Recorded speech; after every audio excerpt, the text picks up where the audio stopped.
Assalamu alaikum wa rahmatullahi wa barakatuh. To build a nation, to build an ummah, not necessarily you have to be the one who do it physically, or your name will be the one that is well known. Sometimes, and in many of the instances and times, it's actually through your action, helping somebody else, the result will be the same. Meaning, people don't know you, people don't recognize you, but you were an integral part of the success that someone else achieved. And in the sight of Allah subhanahu wa ta'ala, you will get the same reward. This actually applies to a couple of the women in history. One of them is actually the mother of Al-Imam Shafi'i. So who's Al-Imam Shafi'i? Famous scholar of Islam and one of the founders of the four school of thoughts of fiqh. And he made a special contribution to the development of a new science in fiqh, which is usul al-fiqh, principles of fiqh. He was also a great scholar of knowledge, of poetry, and of lineage. So you wonder, and you always ask when you see a successful man, who was behind it? His hard work, his intelligence, maybe someone else helped? In case of Imam Shafi'i, the same case with Imam al-Bukhari was actually his mother. He actually grew up as an orphan, and his mother, Fatima bint Abdullah Azadiyya, she was actually from Gaza. She delivered him there, and soon after the delivery, the boy became an orphan. His father died at a very young age. So the challenges was not only she was a single mother, had a young boy, but also financially, there's a lot of constraints. She was young, she was beautiful, she could have easily get married, but she decided not to, and actually devote herself toward this young boy. He has a special gift that Allah gave him.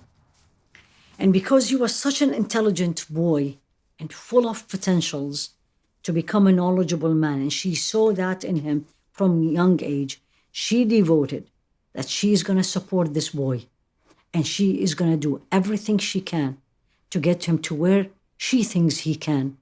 And the first thing she did, she moved out from Palestine and she came to Mecca. Why is that? Because Mecca was the place where all the famous scholars lived there, and she wanted him to learn from the source.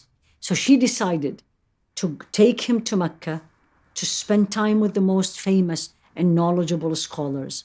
She traveled. In these harsh days, you can imagine how inconvenient circumstances were to travel, a woman single with her son, and it's not even safe was for her. But she did that because she believed in the cause, and she believed that this son will need that support, and she believed that Islamic education and make him a scholar is something very dear to her, important and needed. They were very poor, to the point she couldn't afford paying for a school, and reports say she couldn't even afford buying him a piece of paper.